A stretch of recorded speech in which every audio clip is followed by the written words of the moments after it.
الرحمن الرحيم الحمد لله رب العالمين.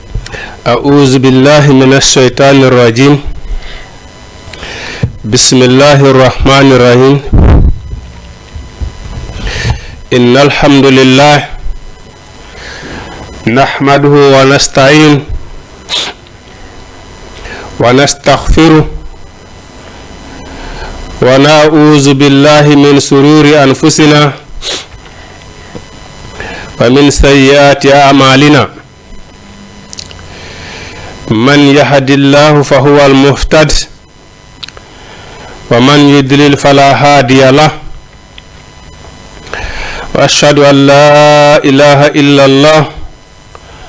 وحده لا شريك له. وأشهد أن محمدا عبده ورسوله. أيها الإخوة الكرام والأخوات، أحييكم بتحية الإسلام ألا وهي وإلى لكم جميعا السلام عليكم ورحمة الله تعالى وبركاته. musidɓe julɓe e ndaroɓe ɗo télévision meɗen Jama TV, min salmini on ko kala ko wawɗon wondude e oɗo aduna Allah subhanahu wa ta'ala. min toraniki on jam e kisiye ɓawo en yettugol nelaɗo Allah subhanahu wa ta'ala. hattinirde e yettugol hiɗen duwano oɗo nelaɗo meɗen Muhammadu sallallahu alaihi wa sallama mo Allah subhanahu wa ta'ala inni dalika deftere muɗum laqad kana lakum fi rasulillahi uswatun hasana. oɗo Muhammadu sallallahu alaihi wa sallama oɗo latani ko o ñantinirgal mana référence jokketeɗo. oɗo latani ko on jokketeɗo moƴƴuɗo ɓurɗo e moƴƴude.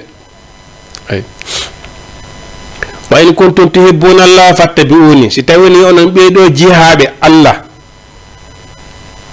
hiɗon yiɗi Allah ko foti e fannude o wi haray jokke Muhammadu sallallahu alaihi wa sallam. wa in kuntum tuhibbuna Allah fattabi'uni, jokke nelaɗo on. ɗum noon hiɗen duwano kanko nelaɗo meɗen Muhammadu sallallahu alaihi wa sallam hiɗen mawlo Allah subhanahu wa ta'ala e bone pittandu wonkiji meɗen. ko ɓuri hewde eɗen andi inna nafsa la ammaratun bisuu illa man rahima rabba. kiiɗo wonki ko ɓuri hewde kon koki boni ko woni koki cuɗanta joom makki sina ommo Allah subhanahu wa ta'ala yurma. ɗum noon hiɗen tori yo Allah subhanahu wa ta'ala yurma en ha tedara ɗiɗo wonkiji meɗen ko enen huɓidiɗi ko enen dirisa tadi hara wona wonki men kimoni ko dirisata e hoore meɗen.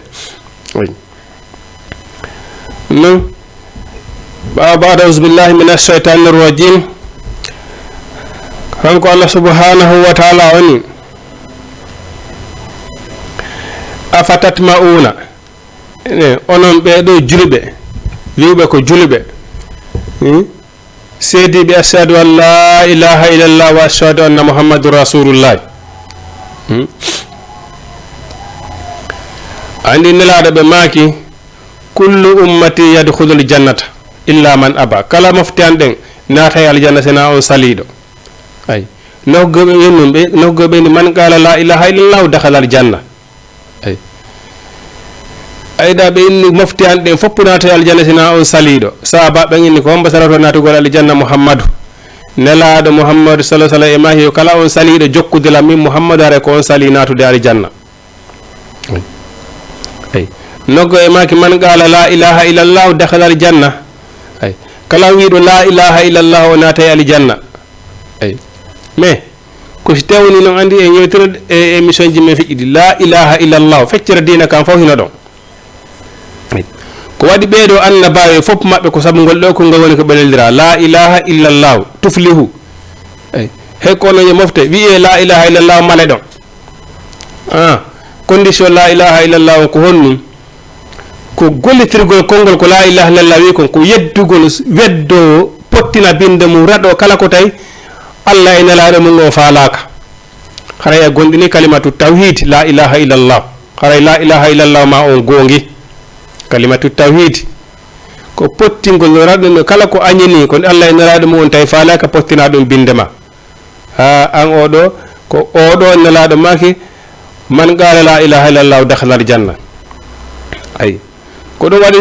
si ɓe heferaɓe abou lahabi en abou jahali en ɓay nelaɗo wiine ɓe la ilaha illallah ɓe wi ɓe watta ɗum ɓeni fi honɗum par ce que hiɓe andi tun siɓe wi la ilaha illallah hara ɓe yeddi kala ko wona Allah e nelaɗo ay joni noon ɓe wakkilaki jokkugol Allah e nelaɗo ay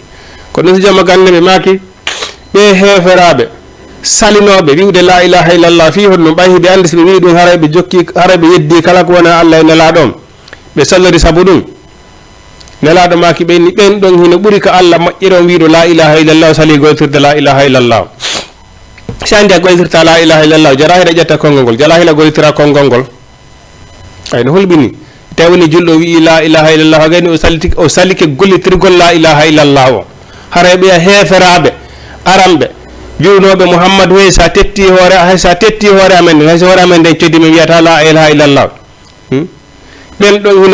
hino ɓurani Allah subhanahu wa taala o wiɗo la ilaha illallah sali gollitirgol konngol la ilaha illallah ngol la sakka ko ɗum waɗi si Allah subhanahu wa taala inni inna munafiqina fi darkil asfali min annar naafiqi ha koose yiite ley sumoyta heferaɓe ɓen suma dow Allah subhanahu wa taala ko monani naafiqi kon o monanaki ɗum ha heferaɓe ɓen joni noon hen ko Allah subhanahu wa taala wi afatatma una onon ɓeɗo jilɓe wiɓe la ilaha illallah ene on tañƴini e on tañƴini an yuminu lakum min Allah subhanahu wa taala min hooloto on wa qadi ko gonga kana latinake fariqum feddogo min e moɗon yasmauna hiɓe nana tigui kalamallahi daaluyi e Allah hiɓe andi ko ɗum ɗo Allah wi ko ɗum ɗo Allah faala summa yuharrifuna on sa ɓe wayli konngol ngol ɓe sanzi ɓe ƴetti konngol Allah ko Allah wi e nelaɗo mo kon ɓe waddi ɗum ɓama eɓe kon ɓe jokki faani wonki ma e kon ko wonki ma e kin curani ɓe kon Allah subhanahu wa taala enen sikku mi jaɓay on mi gonɗinay on mi hooloto on e ɗum ɗon la wawata wonude ay afatabtumuna an yuminu lakum wa qad kana fariqun yasmauna kalama allahi summa yuharrifunahu min ba'di ma aqaluhu andon tigi ko ɗum ɗo Allah wi ko ɗum ɗo Allah faala ƴetton ko Allah faala kon bugoɗon ɓawa mon bugoɗen ɓawa men ko Allah faala kon jokken weeli foti wiyen noon enen Allah en welday Allah wi la wawa wonde ay won hara onon tigiri ya alamuna hiɗon andi ko ɗum ɗo tigiri Allah en nelaɗon wi la wa iza laqul lazina si wiyanama o amanu gonɗine ɗaluɓe wiya amanna men gonɗini ay si wiyama ɗo joni woni onon kadi waɗe ɗum ɗo Allah en nelaɗo ɗum ɗo do julɗo hana wadde ɗum ɗo Allah julɗo hana wadde ɗum ɗo dina kan no raɗi ɗum ɗo ɓe namodi en fof men do ko en julɓe en fof men ko en julɓe do ay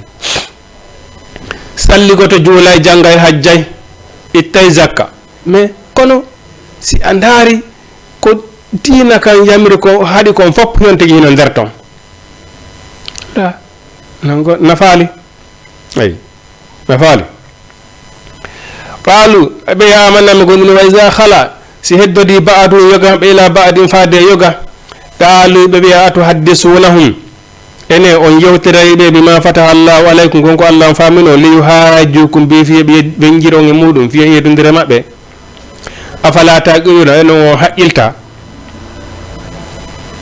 ay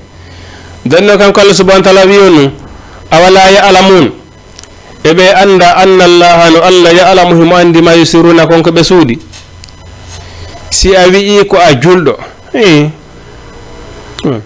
joni ɓay tun ko a julɗo hino woodi ko diina ma kan yamirma no woodi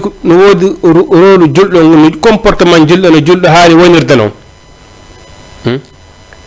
ɓaya wiyata ko a julɗo taw har alhaali ma on hino lundi alhaali ko julɗo wi ko taka julɗo si tawni ko diina ma kan yamirma kon fopp a ala ton ay ko diina kan haɗi kon fopp ko nder ɗon wonɗa hiɗa tumbi ton cuude a wi ko a julɗo Allah subhanahu wa ta'ala la ya'lamuna ɓe anda anna Allah ya'lamu himo andi ma ysuruna konko ɓe suuɗi ay si a feññini ka kene ko a julɗo tawi na ɗum woni nder ton kanko Allah subhanahu wa ta'ala himo andi ay himo andi konko ɓe suuɗi ha maƴi ɗum ne konko ɓe feññini wa minhum ne maɓɓe innuɓe ko julɓe wiya ashhadu an la ilaha illallah si noddinama salli goto juula min hune e ummiyuna human binne ayi ko woni human binne la ya'lamuna alkitaba ɓe anda deftere nden ayi hay e hunde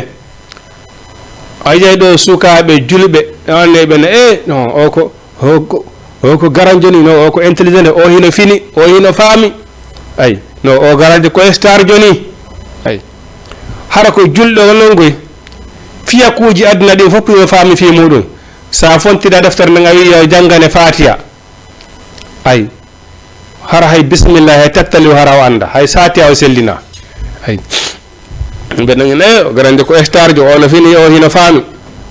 Allah subhanahu wa ta'ala ni komboni komojo ha hewtiti ronkuɗo andude kaɗo dina Allah subhanahu wa ta'ala ta noon hara ko a julɗo hara wiiɗo ko a julɗo piji aduna yankoji ɗo fof katiki a faami fi muɗum no hamirte mais dina Allah kan akataki no famira kaɗo Allah subhanahu wa ta'ala ni hewtali komojo trettijo ha hewti oɗo ayi wa min hunde maɓɓe wiɓe ko jule men tigiri ummiyuna human binne ɓe anda fof ɓe windata ɓe jangata si ɓe wi hayɓe wiɗo ko lettre alqur'ana ko windi ɓe wawata jangude agana la inna ɓe windu hay e hunde bihi basiran tattali ɓe anda deftere Allah nde yo noon ko ɓe julɓe illa amaniya si wona yala si waɗa ɗum wigo le en fo do ko en julɓe ko Allah andi do woni julɗo ko Allah andi sumoyowo ay joni noon ko honto andata ko hombo woni julɗo ko hombo woni sumoyowo ƴetti deftere nden anda sabu Allah subhanahu wa ta'ala foppu no yewta ka deftere do Allah subhanahu wa ta'ala no yewti deftere nden o laɓɓini pos waɗɗo ɗum ɗo waɗi ɗum ɗo waɗi ɗum ɗo waɗi ɗum ɗo ko ɗo woni julɗo ay waɗɗo ɗum ɗo waɗi ɗum ɗo waɗi ɗum ɗo ko kefeero ko yite o natita arguɗa noon sifi fof mi ɗum joni noon an ɓan tanki ɓay ko a julɗo ko aljanna faalaɗa ko farilla e hoorema ko ɗum si deftere nden wi talabul ilmu faridatun ala kulli muslimin wa muslimatin ɗaɓɓugol gandal hino farli kala julɗo gorko e julɗo debbo par ce que a wata inude a faama e dina kan a wola e dina kan a janga la ahi ko sama kala ayi ko ɗum welata fi dina ko ɗum welata fi julɗo a janga a anda sari a dina fi joni ko ashhadu an la ilaha illallah wa ashhadu anna muhammadan rasulullah sallallahu alaihi wasallam ngol ɗo woni kalimatu tawhid ko ngol ɗo woni premier natir ɗum ka dina hay ɗum a anda ko ɗum welata fi dina ay hay tattali wande dina ko ummiyuna human binne windata jangata ko ɗum dardara winna ko en julɓe awa si tawi woni ko a julɗo a winday a janggay ko ɗo woni julɗo ko ɗum so karma ko yolnoden o ni a woni wo yimɓe ɗiɗo o yahi no wawi jangude ha kono wawata windude o yaha kadi no wawi windude ha kono so yi ko wawata jangude ɓeyni ɓeyɗo ɗiɗo kamɓe ɓuuri jogade gandal gandomi ɓeyɗo ɗiɗo ɗon hay go ɓe fof maɓe naɓe ganduɗuɓe ɓe fof maɓe hay goto ɓe ala gandal ay si a woni gando a winday a janggay iyo ɗima nogol de joni en fof ɗo ko en julɓe yere ɗum ayi ko ɗaynitagol noon siko a julɗo ƴettu deftere nden dara ko honno comportement ko honno deftere nden yamiri ko honno julɗo naniraɗo makino noon mana no wirno noon mana laqad kana lakum fi rasulillahi uswatun hasana latani ko muhammadu ñentidirgal moƴƴal ko nelaɗo ko jokkite dara ko nelaɗo wi ko waɗa ɗum ayi aray a woni julɗo haqqam ayi oni illa amane sona yela tun ɓe woni deftere nden e dina Allah kan yelagol tun ni ko len fof ɗo ko jilɓe Allah ɗo ko yawotoɗo Allah ko yayuɗo yurmede yo Allah yurmo yen ay kono haɗa noon ahi nde Allah subhanahu wa ta'ala ne yafama o a waɗay ko yafortama kon nde Allah subhanahu wa ta'ala ne yurmema a waɗay kadi ko yummertama kon ay neɗɗon ko yo rewi Allah o tuuba o rutto e Allah subhanahu wa ta'ala ko yo waɗu dewalngal ha o gayno o jeeja kadi Allah subhanahu wa ta'ala yo Allah subhanahu wa ta'ala jaɓanmo e yurmande Allah nden Allah subhanahu wa ta'ala jaɓa atummodira e juuɗe maɗa hiɗa jokki weeli foti kala affaire fiyakuji aduna weeli foti ko aduna hiɗa mari tan haɓɓitagol darano si ƴetti jemma gumo déjà no wodi immotoɓe ɗo yaha ka hara ka tun Allah yeddete ko yahata yontere hara hino organise a pelletika ka Allah yeddete ɗon si yahama ɗon wona fi juula jangga wolete ɗon dey ko cheytane yimɓe mum ɓen woni ko organise ko ɗon wona e fottede waɗe mbumba yontere ata yoɓɓe ino wakkili haɓɓitagol ɗon yaha darano ɗum ɗon mbiyama na ɗum ɗon bimbe kikide 24 heures sur 24 ɗin semaine ɗum ɗon hiɗa mari tan ɗum noon kono noon allahu akbar waɗutu a wakkilaki immagol juula e nder 7 minutes wagutu ko juuti o ɗum ɗon a wawata ɗum ɗon a ganallahi ƴetta deftere bimbeki kiɗa yaha karam koye fiinoɗa fiino famida ka ɗum dinal l'islam bon joni noon kono naraɗo maki wa man taraka salata fagadi kafara on accuɗo julde waray o heferɗiri ay wakkili ɗo 24 heures sur 24 kala ko bumbay woni no wakkili ama kono noon dena Allah kam haccitaka daroge ne Allah dokku yagiɗo yurmede a Allah yurmoyten yo Allah yurmoyen kono no akhi ha Allah subhanahu wa ta'ala ne piiji den fo a waɗa e sabu ay a waɗa sabu won ko waɗa e Allah lon ɗon yurmede o yafarama o waɗa sabu o yafarama sabu on hunde nden fof ko ma sabu heɓo a waɗa e sababu o a waɗa e sababu o ay par ce que hay goɗɗo jooɗa hika suudu mum waali ɗaani inni Allah ɗo okkay jawdi fina waaloɗa ka suudu ma ila bimbe kikiɗe nayi Allah ɗo okkay jawdi ay en yaali hay goto waɗɗo ɗum ɗon ay heɓuɓe jawdi ɓen siɓe sifani kime ka ɓere ya honto jawdi ndin heeɓi ahi a anda ɓere wi ko tiiɗi ay a dina Allah kan kadi wonani ɗum dina Allah kan kadi nde heɓay ka faama rek wallahi a yanganto a yangoto nette a ƴettanay ɗum tan si ɗum woppi ahi haray ko ɗanitago noon tigi woni ay ay illa amaniya si wona yala wa in humɓe wonali illa yazununa sina hiɓe sikkiti ko woni o hiɓe sikkiti ay kala ko ɓe wolana hiɓe sikkiti ay a walatin ɓe na ɓe kañum nandene sukkitara ɓe maayi ɓe arti asi kam ɓe yehi lakara arti mi anda so ɓe no anda ko few andi woni lakara ahi kono ko anduɗo ko woni lakara kon taguɗo yiide tagi alajana tagi banu adama on ko daaloye makko wona e owlede ɗo ay ko ɗum waɗi so Allah subhanahu wa ta'ala onino to mana ihbitu minna fa imma yati annakum minni hudan faman tabi'a hudaya fala khawfun alayhim wala hum yahzanuna baba adama ɓaya yeddilam anga seytane on fof meme ka leydi aroya on nan peewal kala jokkoyɗo peewal angal haray kullol ala e dow makko wonan kanko woni ko suninoyte baba adama ka alijanna woni ko yaltina Allah subhanahu wa ta'ala ni mi addoya e peewal fiya artuto ka alijanna ɗo kono hande kadi alijanna ngon so arta ɗo hande kadi a yangantomo lakkere ƴaara e netti hande kadi simema alijanna o ay mi addoya to non laawol ngol jokkoyta fi on artu kadi ha direct ka alijanna ɗo kala jokkoyɗo ngol laawol ɗon haray on ɗon o sunoyta ko kulol ala dow makko wata hulu hay fuy alqur'ana e sunna ko ɗum waɗi so nalaɗo maki hazzatul wada ay ɓe maki mi acciri on piiji ɗiɗi an tanki hiɗon jogiti ɗin ɗon on majjata jema majjina ñalorma majjina jemma majji ay alqur'ana e sunna ko anduɗo ko ne ka lakara on daaloye makko wonde nge yewtude ɗo ay ko ɗum waɗi sa sabana alili muhammadu siɓe yenni siɓe fennima wona am muhammadu ɓe fenni ay ko min Allah subhanahu wa ta'ala woni ko ɓe fenni ay sabu amma yantigo anil hawa muhammadu aral tun wowli wonɗo e wajade wowlali fihi no welama tun ay voilà karma ko jaa goto darata ko ɗo wowla fihi no faala woldito ma wola fihi ko welli ɗum tun karma kojo susuɗo ɗum ala daragol e gangunal ma ƴettugol deftere Allah nde wowla ko faala wowlita kon acca ɗon ko Allah wi kon karma kojo hay goto susuɗo ɗum ala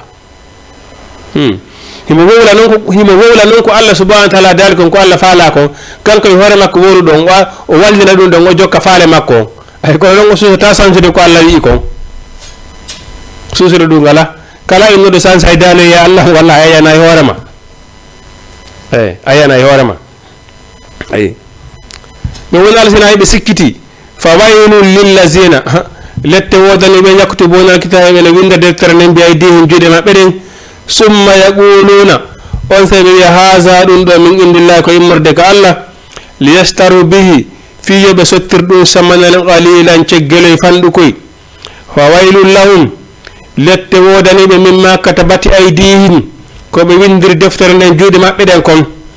wa waylun lahum lette wodani imma yaksubuna e kon koɓe faggiti wa qalu ɓe wiya lan tamassana nnaru minen memata men yiide illa ayyaman si wona ñalɗi ma duudatin kontadi ay wona ɓe wiya ko yimɓe annabi Moussa yuno kon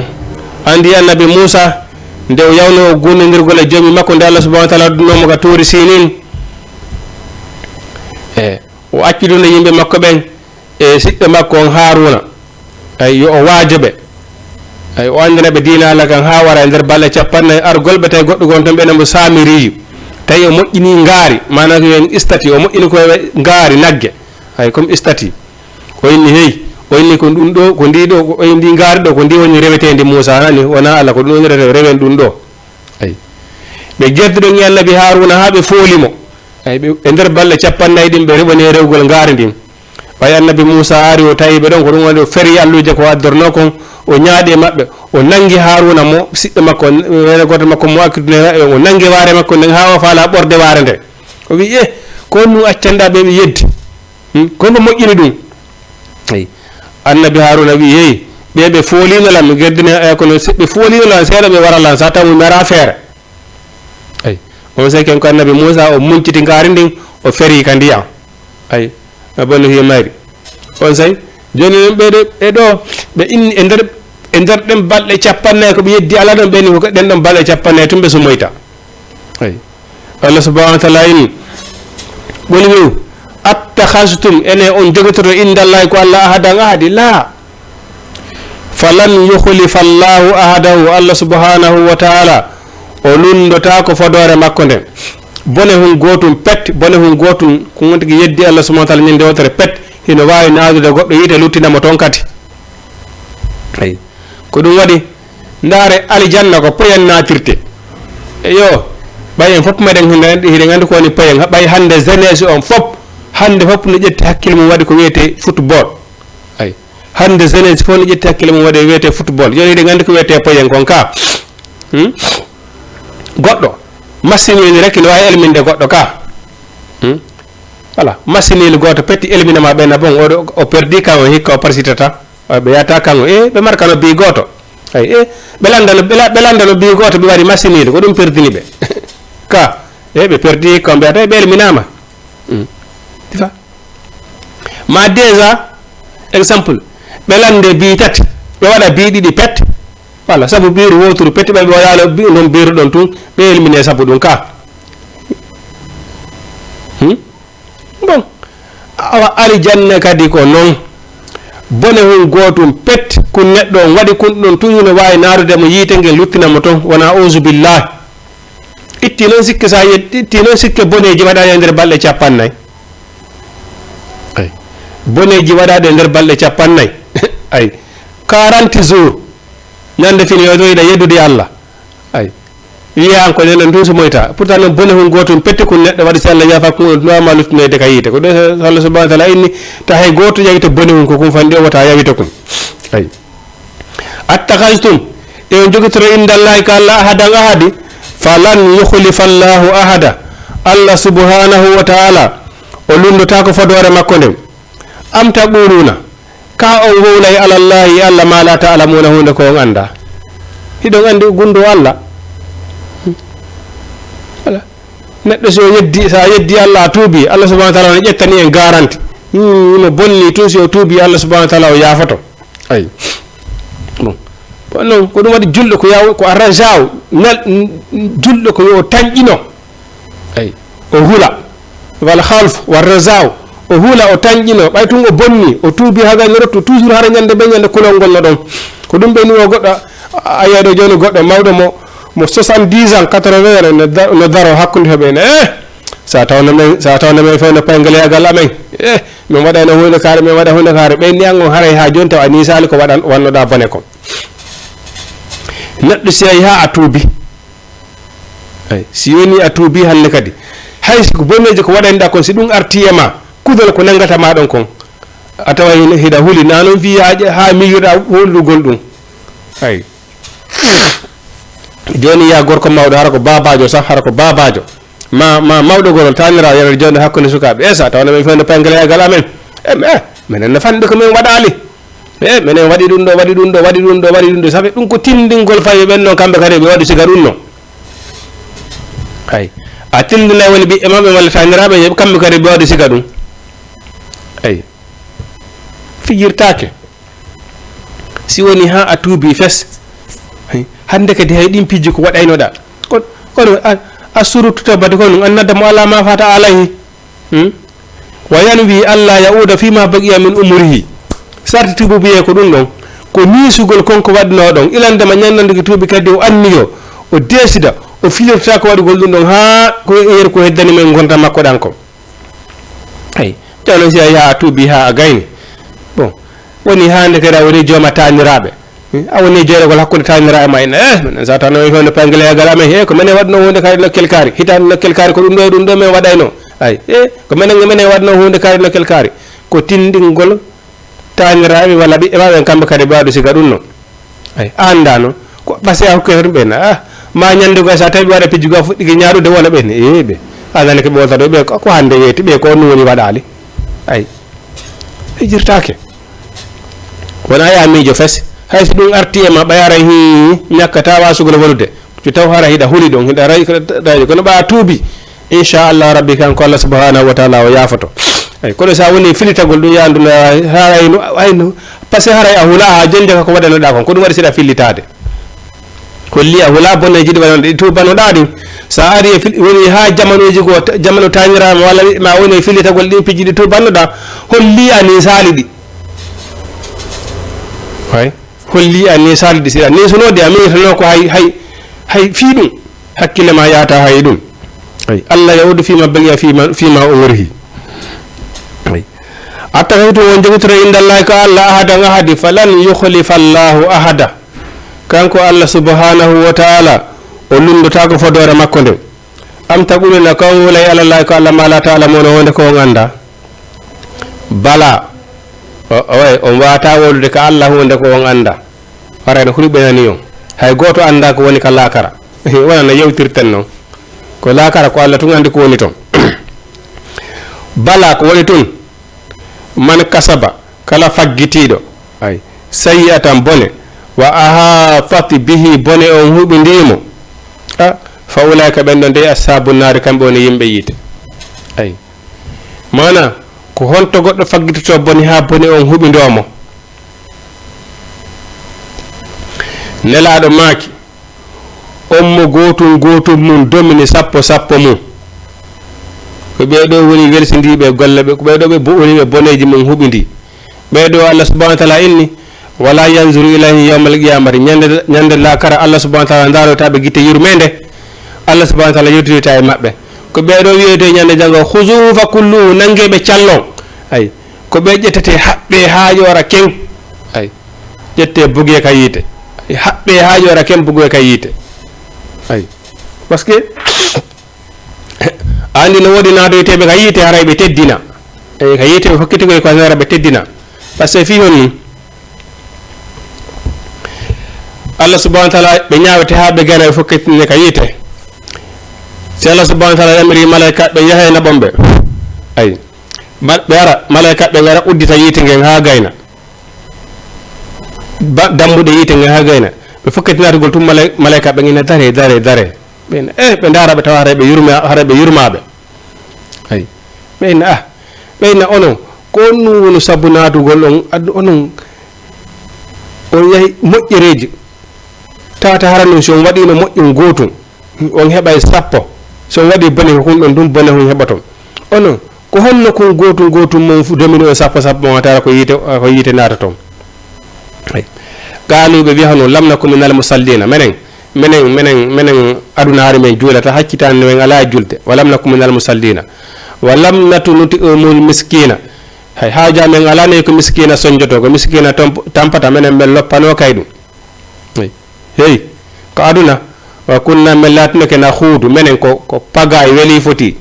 wa huudu ma al khaidina menen ko kala ka pagay wonno kala ka bordo ba organisé no fi affaire aduna ko non jaranno men oui no wodi wonɓe immade ɗo pays e peji déjà woɓɓe ara ko billet avion taƴata billet avion yaha saabu yeddugol Allah subhanahu wa ta'ala ka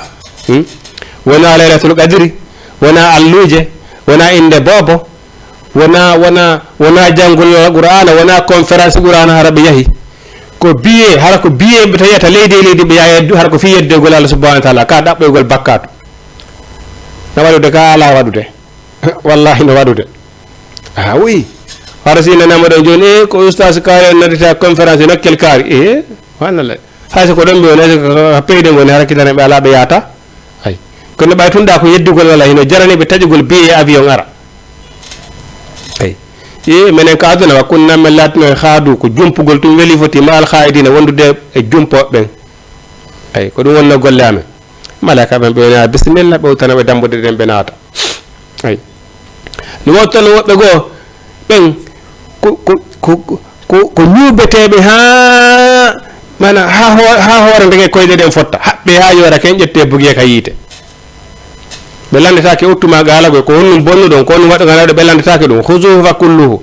nangue calle ha yora ken ko ɓen tata ɓe andanɗa hoore maɗa boneji maɓɓe ɗi huɓidike ɓe ay par ce que si tawi woni a waɗi moƴƴere hun gotum windete jeenayyi watta ko moƴƴere ko goɗe waɗe sappo waɗe ka bandake ma siko bone hun gotum waɗaɗa ko bone hun kon tum windete jonne ñandela kala ko bonɗi e moƴƴi wona e peesede an ko holno delfirɗa ha kum gotum ma domini on sappo ma ɗum Allah subhanahu ɓeɗo ko tati bi hati atum ɓeɗo holli ɓeɗo wona ɓeɗo har hakkitani maɓɓe ala ko wiyete tin fi Allah subhanahu wa ta'ala ka aduna yo al yawma nansakum kama ansana Allah subhanahu wa ta'ala ini hande menen kadi min yeggita fi moɗon woni yeggitiro ɗon fi amen ka aduna noon oui ɓay aduna hari ha jaga fi Allah subhanahu wa ta'ala ko weli foti jokkunɗa hande kadi Allah subhanahu wa ta'ala tefata fima hay golleji maɓɓe ɗin daratake ɓe daranta e golle husufa kullu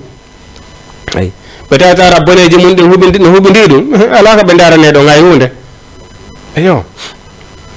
Allah subhanahu wa ta'ala ni ulaika fa ulaika ɓeɗo ashabun nari ko ɓe woni yimɓe yite hum kamɓe fiha ko toon khaliduna ko ɓe luttata wona audu billahi ay o wi honni kanko Allah subhanahu wa ta'ala o inni wallazina ɓen amanu gonɗinɓe misika o yewtiɗo fi yimɓe yiite ɓen ka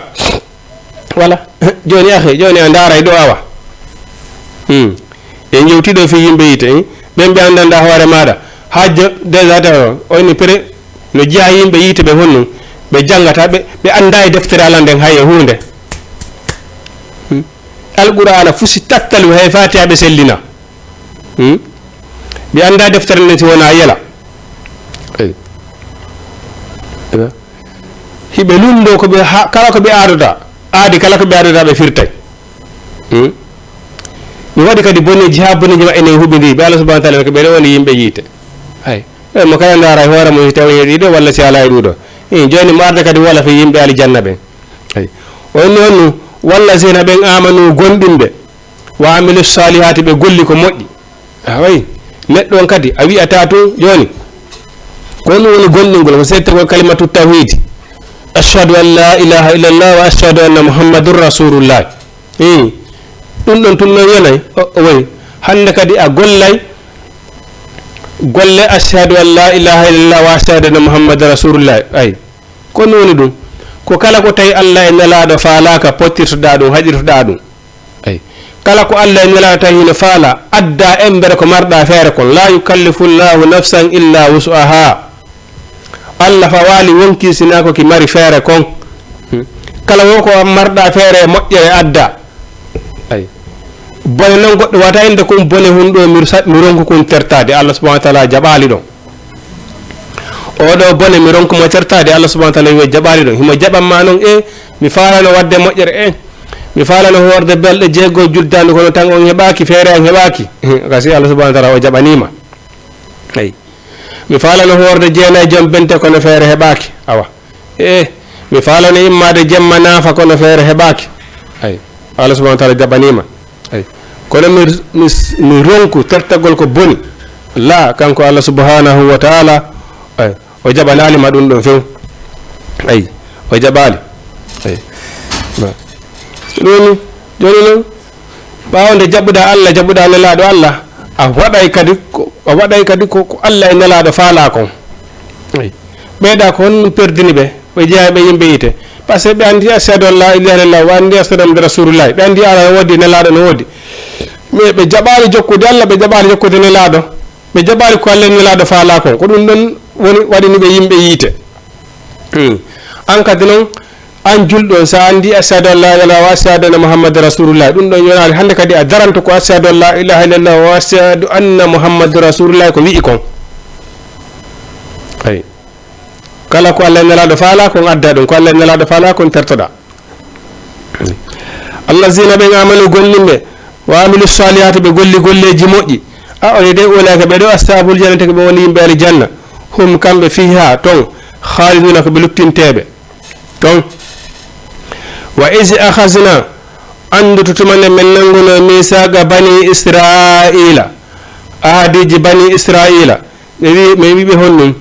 la ta'buduna wata o rewde illallahi ko wona allah ay wa bil walidaini nene e baba ihsana moƴƴoɗon e maɓɓe ay moƴƴoɗon e maɓɓe wa zil qurba e jomiraɓe ɓattodiral enɗam maɗan ay wal yatama moƴƴoɗon e waɗi yatimaɓe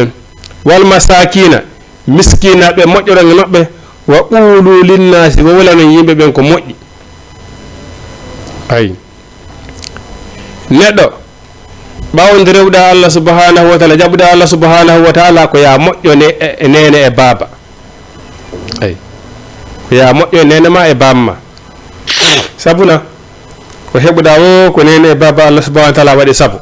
ko nene e baba dankima ha gaynuɗa haaju ha wonuɗa goɗɗo wono allah subhanahu wa taala ni moƴƴe e nene e baba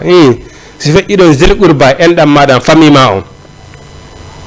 ay moƴƴuɗa e famille ma on hay noon kamɓe si e moƴƴaki e ma an ko ya moƴƴe e maɓɓe ay famille nelaɗo Muhammadu sallallahu alaihi wasallam e moƴƴano hakke e maɓɓe kono kanko o moƴƴino e maɓɓe ay kono wa zil qurba jomiraɓe tone walyatama ene timma ɓe wal masakina miskina ɓe wa qulu linnasi husna wolana yeɓen ko moƴƴi julɗo koye woni wowlo konngol moƴƴol konngol bongol hana yaltude kara julɗo ay ɗum ko interdit formellement en tant que julɗo hana jaltinde konngol bongol ay ko ɗum sa Allah subhanahu wa taala ne kalimatu tayyiba sadaga konngol moƴƴol ko sadaka konngol bongol kadi ko musiba sabude andi ko ɗum yewɗe nane hay goto woto yawito bone hum eyo nde o alandino nelaɗo wi Muhammadu emen nanguitorete kadi saabu konnguɗi amen komin wowli nelaɗo maki ene ñande dargal yeɓe nangoyte ɓe suƴƴitire ka yiite jahannama sina saabu konnguɗi maɓɓe ɗi ɓe wowli sina saabu konnguɗi maɓɓe ɗin ay noggo wi ɗengal ma ngal ko piwori ma sa renta ngal tun ngal ñamete ay konngol ngol goɗɗo wojara konngol bongol hingol wona saabu nadugol on tigui yiite ay wona auzu billah ko ɗum waɗi ɓe nelaɗo maki en tant que julɗo si woni duuɓi temedere lebbi temedere hiɗa fanki si tawi woni sa on tiwde ma ko woli tawina ko moƴƴi wolata e maki ara fanko ka fankuɗa ɗon sabu no wawi wolde konngol musiba konngol bongol ngol wona saabu nadoygol on tigui yiite wa qulu linnasi husna wala no yeɓen ko moƴƴi waaqi mussalata ñiɓon e julde watu zakata itton zakka summa tawallaytum on sa hukkutuɗon illa qalila wona seeɗa e min kunge moɗon away ittugol sadaka ittugol zakka moƴƴagol e miskino juulugol Allah subhanahu wa taala en ɗum ɗo fof ko seeɗaɓe moɗon woni waɗude ay illa qalila wona seeɗa e min kunge moɗon wa antum onon mu'riduna hiɗon ɗurni ɗum festi haaji moɗon ala e muɗum wa is akhazna kanko Allah subhanahu wa taala wi anotumande men nanguno misakum ahadiji moɗon ɗin min wiyani wonum la tasfikuna wota on hibbu dima'akum ƴiƴe moɗon mana honno wota on wartidir wota woni yimɓe waɗidiroɓe musiba ay wala tukriju anfusakum min diyarikum wota on yaltin hoore mon ka galleji mon wota woni geridiroɓe raɗidiroɓe summa garatum on tawi ɗiritiɗon wantum tawi onon tashhaduna hiɗon seedi ay summa antum onon noon ha ulay ɓeɗo taqutuluna hiɗon wara anfusakum koye moɗon ay wa tukhrijuna hiɗon yaltina anfusakum ay hoore moɗon min diyarikum ay ka galleji moɗon ay tazaharuna hiɗon wallodira alay bil ismi waɗugol bakkatu wal udwani e jaggitere ay kanko Allah subhanahu wa taala wala ta'awanu bil ismi wal udwani wata on wallodiri e hoore waɗugol bakkatu wata on wallodiri e hoore memmingol ge waɗugol histoire ay wa ta'awanu alal birri wat taqwa wallodiri e hoore ɗiggere e hoore kulol Allah ay wa an yatu sibari usara hibe habba tufadu sottam wa wala dum muharram alaykum harme do modin ikhrazu yaltingolbe ay afa tu'minuna en gonni ba'dil kitabi yoga deftere nde wa takfuruna yeddom bi ba'di yoga fama jazaa'u joddi alana man yafalu zalika an golludo ay zalika dum minkum modon illa khizyun si wana jasere fil hayati dunya ka aduna do wa yawmal qiyamati nyalaade danga kadi radduna rutete ila asaddil zabi ko buri bonde latte inno do janga deftere nden ha faama ay ma waje ha faama inna tigi tigi ƴetta ko arrange dum ko ngena men tigi tigi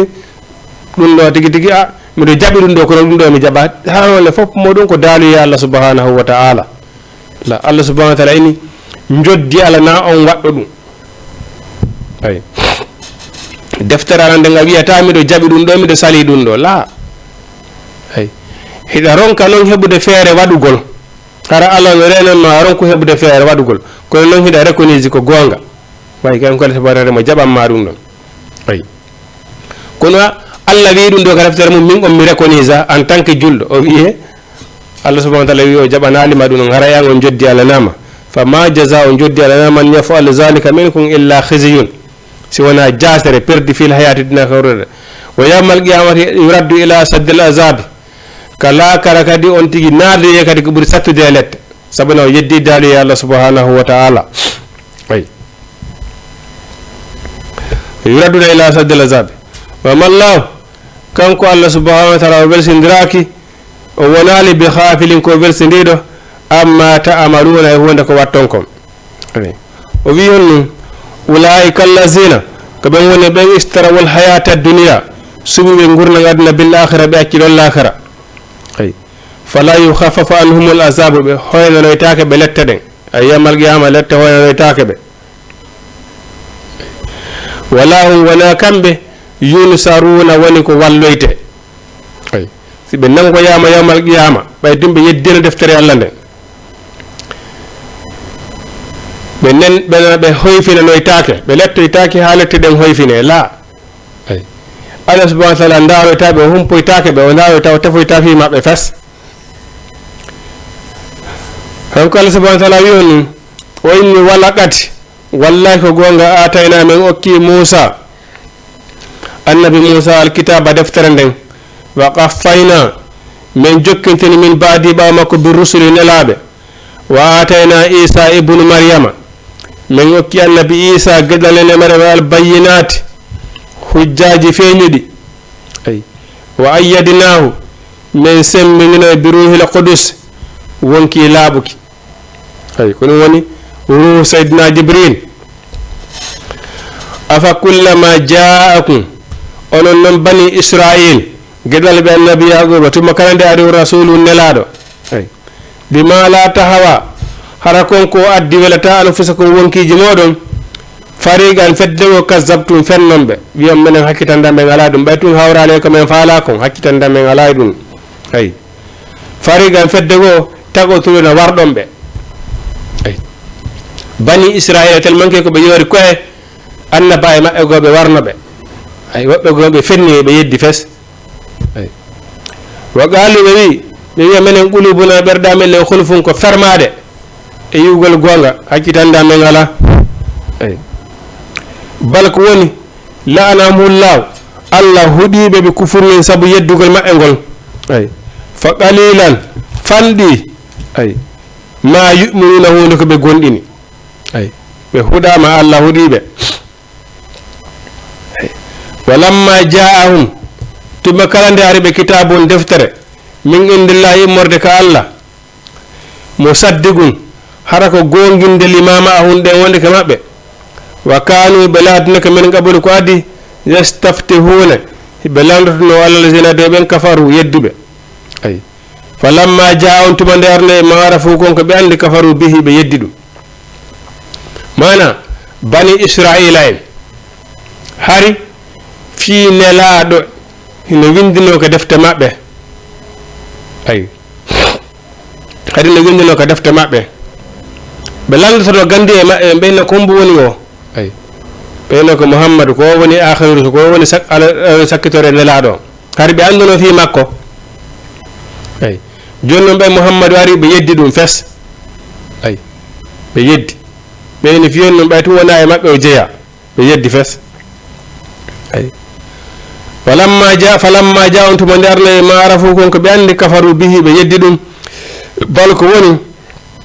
fala anatullahi kuddi allah ndin wali alal kafirine dow heferaɓɓen bi isa boni ma istaraw bihi konko ɓe soditiri anfusahum koye maɓɓe an yakfuru nde ɓe yeddata bima anzalallahu konko allahu lanɗo en cippini bahyan ngaygu rek ay fi tum mouhammad wona e bani israila yalti weltiyara ɓuɓɓe saabu ɗum ɗon tun no heewi joni jiyaɓe mawɗi gori Fouta Diallo e wayteɓe wona noon allah hokkora joni goɗɗo gandal haɗa wona jiyaɗo e mawɗi gori ɗaɓɓa ɗin tigui fewjoɓe hikkotoɓe yeeso wola fewjaɓe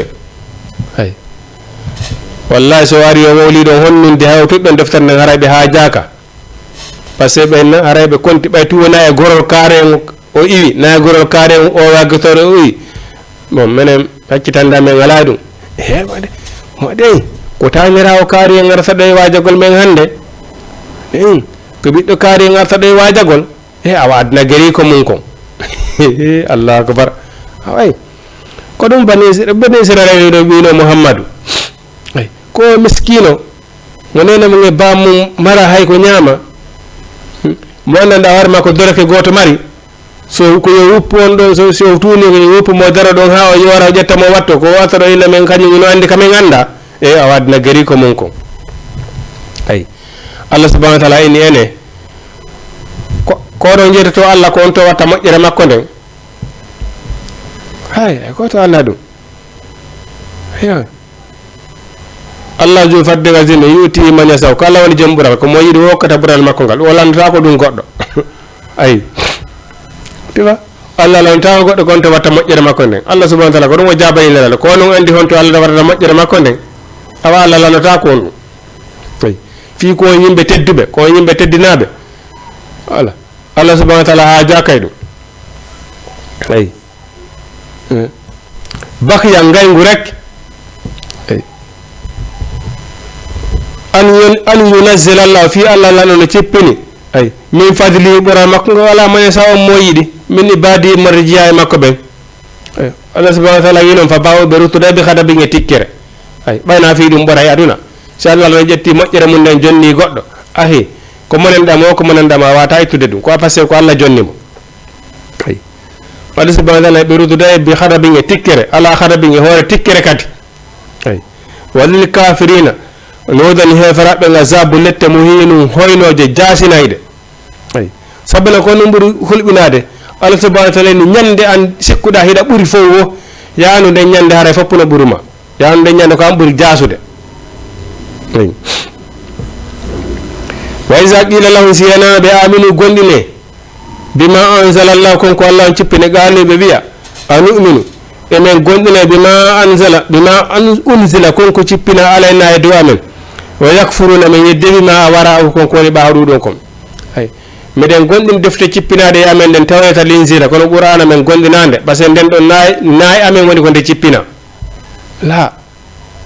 ay amana rasuli bima unzila ilayhi min rabbi wal mu'minuna kullun amana billahi wa malaikatihi wa kutubihi wa rusulihi la nufarriqu bayna ahadin min rusulihi nelaɓe allah yimɓe fof ilandema e annabi adama ha e mouhammadu sallallahu alih w sallam e fof maɓɓe koɓe hunde wotere ɓe addiri e fof maɓɓe hiɗen jaaɓi ɓe ay ahi ko ɗum waɗi eɗen ko ma janggen ko allah subahana taala e talabul ilmu faridatin ala kulli muslimin wa muslimatin ɗaɓɓugol gandal ko farilla ɗum na cakani par ce que si a jangi qur'ana a anda fi histoire baba meɗen adama ada ɗo tagede baba meɗen adama a anda ɗon fi makko ara anda ɗon fi annabi histoire annabi nuhu ay annabajo ada ɗo weladen annabi nuhu ara ɗon annabi sulaymana ara ɗon annabi dawuda yaquba ara ɗon isa ara ɗon annabi usa ay ulil azami yahya zakariya idrisa zulkifli kontotako annabaɓe guluji e temeɗɗe way ɓe fof maɓɓe noon qur'ana no sifiji maɓɓe hiɗen jagi ɓe si a yeddi goto peccata yeddi hara yaɓorike e dina kam ay ko ɗum woni probléme bani israila la nufarriqu bayna ahadin min rusuli nelaɓe allah ɓe fof ko ɓe goto ko ɓe fof maɓɓe ko kalimatu tawhidi ɓe addi la ilaha illa llah tuflihu ay joni noon kamɓe ɓe winni ɓe jaɓali mouhammadou allah subahana taala ina ɓe yeddi ɓe wonti kufur khatimun nabina wa imamul mursalina ko timmingol ari ɓay noon ɓe arɗo timmingol moƴƴina erreur won ko wonno ko fof arɗo régilgol ɗum ɗo rectifié ko wonno erreur ko fof ɓeyni kamɓe écolisa on ɗon allah subahana taala ina golle maɓɓe ɗen boni ay golle maɓɓe ɗen boni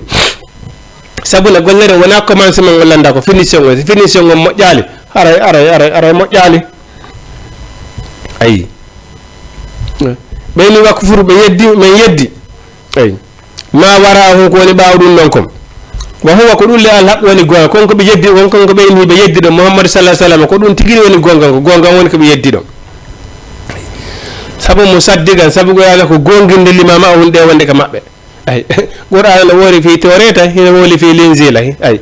qur'an no rekoni tawreta no rekoni inzila ay tawreta noon kadi woy linzila woyno rekonise qur'ana kadi ay par ce que annabaɓe fof maɓɓe mo kala no gonɗini goɗɗo ko ɗum waɗi annabi isa o wino si allah wurnan ha mouhammadou sallallah alih w sallam ari mi akkitay komi jokkuno ko mi tawta mouhammadou ay joni noon ko no yimɓe annabi isa ɓe wirta kamɓe hiɓe jaaɓi isa ɓe jaaɓa mouhammadou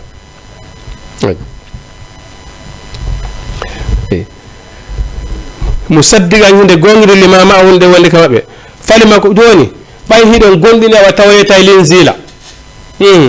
joni ɓaw wi onon ko defte cippinaɗe e annaba e ko nen jaɓa hiɗon ɗon gonɗini tawreta e linzila awa joni falima ko onon tago turina warani ɗon ambiya allah e annabaɓe allah en ɓe allah nelno e moɗon wona annabi yahya annabi yahya ɓay on noon ko onon warimo saabu himo inni la ilaha illallah ko ala tawrete tuflihu mara ko on warani ɗon mo ɓay hiɗon jaaɓi annabaɓe cippinaɓe e moɗon ɓen ayi min qablu ko adi in kuntum so laatiki mu'minuna hiɗon gonɗini wona annabi isa ko allah subahana taala dandimo ko wargol mo ko ɗum ƴettuno ɗon décision ko allah subahana taala dandimo ƴentinimo wona annabi moussa on no fof ko bani israila ko allah subhanahu wa taala dandimo ka maayo kanko ka maayo eyi ka mer rouge ko allah dandimo ɗon kanko e firawna na wargol mo ƴettuno ɗon décision joni ɓayi ɗon gonɗi defte cippinaɗe e moɗon ɓe ko on ɗum warano ɗon annaba e moɗon ɓe gawa ɓayi ɗon gonɗini eyi ɓe ko yimɓe cakani ɓe ko yimɓe ko samakalaɓe ni ɓe hino woɗɗinir ko wiyete gonɗingol allah subhanahu wa taala wa is akhasna misagakum anitete mo nde allah subahana wa taala nanguno ɓantuno nde nanguno e moɗon ahadiji moɗin wara fa ana o ɓanti fawgon sengo de moɗon attura fello ngon o wi husu nangue ma ataynakum gon ko mi addanen bi quwwatin e doole wasma'u heɗo ɗon ɗum gaali ɓe wi samina e men nani ayi wa asayna kono men yeddi tuuri sinina ngo fello ngo annabi moussa yawno gononirgol e allah subhanahu wa taala ko fello jano tawi allah subahana taala ko ɓawa fello tuuri sinin ko fello jano noon ayi bon ko ngon fello allah subahana taala ɓantuno e hoore bani israila en o ɓantingo ha ngo towi e hoore maɓe fes ngo bumɓi ɓe fes o wi son gonɗinade to annaba jaw ko ngo felle makketata e hoore moɗon eyi ngo munca o muñur ɓe wi ɓe wi men jaaɓi fello ngon itta tumɓe yeddi kadi ko ɗum wonno jikku bani israila en lette ɗen addata naɓe ya lette ɗe mbiyana men jaaɓi lette ɗen itte tumɓe yedda eyi ɓe wi ɓagalno ɓe wi samina men nani wa asayna kono men yeddi wa usribu on sa jilla fi qulubihim ka ɓerɗe maɓɓe ala jili garnimi kufirin saabu yeddugol maɓɓe qul wi'u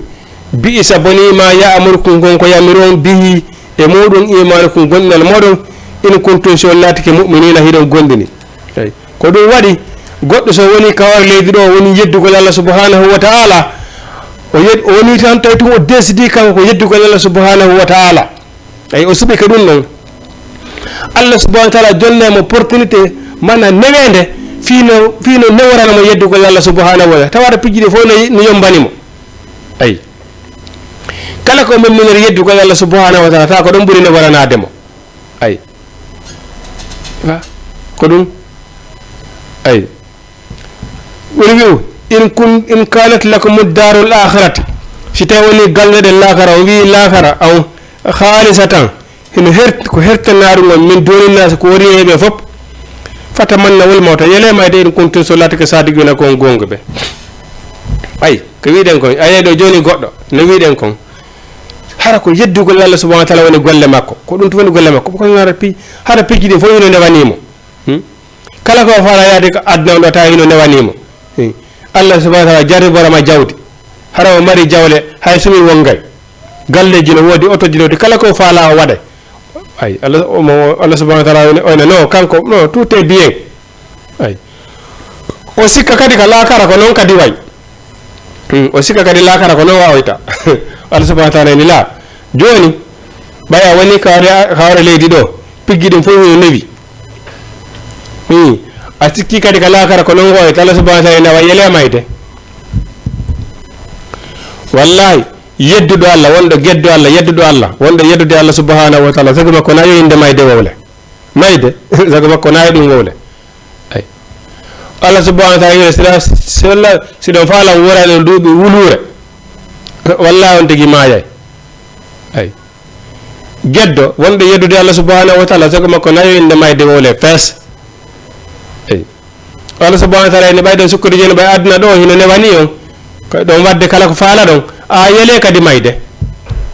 par ce que ko aduna weli wo ko lakara ɓuuri ay ko aduna weli wo ko aduna weli ko lakara ɓuuri ɓay to toon ɓay ɗon hooli ka lakara kadi no wayri ka aduna ɗo no lakara kadi kono wawoyta yele mayde wallahi wono yey contraire a wayi sewtoyama lakara contraire waɗay Allah subhanahu wa taala wi Muhammadu ɓen yedduɓema salima jettuye ɓen gonni ema joɓɓe ɓe waɗi ay sango dow ɓe yedduneɓe yawmal qiyama ñande dargal way contraire waɗa yay lakara fatamannawol mota yelemade en kuntum so latike sadigina kon gonguɓe ay falan yatamannaw ɓe yelata ko mayde abadan fo ma fiyo noon bima qaddamati aydin sabu boneji ɗi ɓe andi ɓe waɗi ɗin ko ɗum heyta ɓe yelo mayde away c'est très simple ɓay Allah subhanahu wa taala inni golle ɓe ko moƴƴi ɓe hino wodani ɓe ali janna si tawi yiɗi andi ko moƴƴi wonda e golle de so annama yelomade a tawa ɗum waɗanma comme bonjour ɗum sarta e ma ko wonno sabare walan yatamannahu ɓe yelota ko mayde abadan pooma sabu hon ɗum bima qaddamati aydihim sabu boneji ɗi ɓe ardini ɗin ko ɗum wiyata ɓe yelo mayde ay ndaare ko ɗum hay ka qaburuji on andi mayde ko elende ma ka on tigi wattina ɗon e ka o surroya ɗon ko ɗon woni mayde so surroɓe hucciti on tigi immintinte hande kadi wasi taw woni hino wuuri eyi ila ka wonki on tigi kin naɓa ka illiyina ka wonkiji moƴƴi ɓe maroyni toon ka illiyina haray hande kadi on tigi no wayosimo wuuruno no woyrino ka aduna noon ayi bon o walla wonkiki naɓama ka sejjini ka koosa yiite siko aden bona mo moƴƴanaka hande kadi haray mo waysimo wuuri hande kadi ƙaburi makko ɗon ko wiya ɗum wiyete gurdam barzakh haray himo wuuri o immintinte ka ƙaburi makko ɗon haray mo wuuri himo reni ko woni feƴƴude aduna kon fof himo reni kadi ko woni wadde feƴƴude lakara kon a wayi ko ɗum waɗi si wonkiji ɗin e ko ɗum waɗi si maye ɓe aray waaliɓe ha ƙaburuji surre ha ƙaburuji maɓɓe ɗin ɓe immoto ɓe ara ka galleji maɓɓe alkabina wertude juma wonki kala ki aray ha ki hewta ka suudu makki kaka yaltina ɗon ki naɓa ka ƙaburu makki ki aray alkamisa no wedde juma ala no wertude tenen wonki wo wonki tawi hara ki mayi ki suranoma ki aray ha ka suudu kaki yaltinano ɗon ay ki inna ɗi hono addataki ki inna onon ronoɓe jawle amen onon roni ɓe nguuleji amen nelde men du'a ay nelde men du'a fabore men du'a hande onon kadi mayde aranta on andi hande onon kadi meɗoto meeɗanga mayde ay ɓe inni si tawi woni yimɓe makki ki yimɓe wonki ki mayɗo on si tawi woni yimɓe makko ɓe wino jokkentindemo duwa wonki kin ki torano yimɓe makko en kena yo Allah subhanahu wa taala ɓoynu on ka aduna toon yo Allah ɓoynu on toon ay o siki ari ki torike tawi woni yimɓe makko ɓe ngala neldude mo du'a ka waali toon o huɗay ɓe o winamo torki ala onon kadi yo Allah ɗon itton addata yo Allah addu on onon kadi yo Allah waru on andina on ko woni meeɗade mayde ko ɗum ɓe inni yo Allah dandu en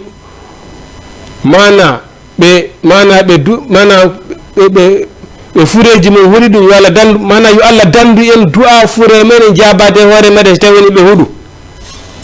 par ce que so tawi woni yimɓe fure on ɓe ala du'anade fure on si o huuɗiɓe so du'a on jaabike ko ɗum mana ko ɗum nen tawiɗo ɓen o famille ɗo rammi rammi par ce que wonki jiɗum so tawi woni ki Allah heɓde du'a ki huuɗay kina onon kadi yo Allah ɗon addu on lakara andina on ko woni meeɗade mayde bon kono ɗum holli wonki e defeke woni ka gaburu ɗon haray ki wuuri joni noon ɓen ɓeyta woni waali ka gaburuji ɗon yimɓe ɗiɗo waali ɗon ko moƴƴanaɓe e moƴƴanaka moƴƴanaɓe ɓen ñande beñande heɓe torade yo Allah yo dargal daro noon par ce que kaɓe wonkikin kaki woni ɗon ka gaburu ɗon hiki neminade hiɓe hol hara hiɓe holla lakara hiɓe andi ɓe reeni moƴƴereji ko woni ton kon hiɓe andi kon koki woni neminade ha gaburu ɗon ko sama kala on ɗon ko heddi woni taw ko woni yeeso kon ko ɗum wuri woɗɗude ki himmani ɗum ɗon ñande beñande hiki torade yo Allah yo dargal daro noon ɓe moƴƴanaka ɓen ñande beñande hiɓe torade wata dargal daro fes wata dargal daro par ce que hiɓe andi lette gaburu e muusude koko woni yeeso ton kon ko ɗum ɗon ɓuuri hulɓinade ko ɗum si Allah subhanahu wa ta'ala inni si tawni neɗɗo hiɗa hooli lakara on hiɗa hooli hiɗa mari confiance e lakara ko moƴƴere wonanma toon a waray to remayde par ce que ko aduna weli ware ko lakara on ɓuuri Allah subhanahu wa ta'ala wala yatamannahu abadan ɓe torata ko mayde pooma bima qaddamati aydihim sabu bone ɓe andi mo ɓe waɗi on sabu bone mo ɓe andi mo ɓe waɗi on ɗum ɓenni e wala bisa boni ma istaraw bi ko be fodira anfusahum hoore maɓɓe walaw kanu sunna welata ko ya'maluna hiɓe andi walaw annahum